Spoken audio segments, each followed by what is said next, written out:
पाकिस्तान ने रूसी रियायती तेल का पहला ऑर्डर दे दिया। वजीर मुमलिकत बराए पेट्रोलियम मुसद्दिक मलिक ने रूस से मुआहदे की तस्दीक कर दी। कहा, सिर्फ खाम तेल फराहम किया जाएगा, रिफाइंड तेल पर मामलात अभी तय नहीं हुए।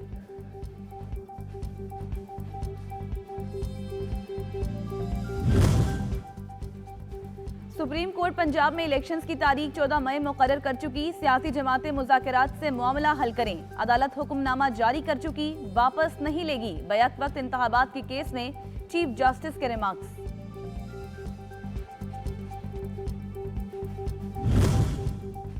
वजीर आजम शहबाज शरीफ ने कॉन्स्टिट्यूशन मोबाइल ऐप का इजरा कर दिया। इकदाम आइन की गोल्डन जुबली के तनाजुर में किया गया। मोबाइल ऐप से आइन पाकिस्तान को अवाम में रोशनास करवाने में मदद मिलेगी।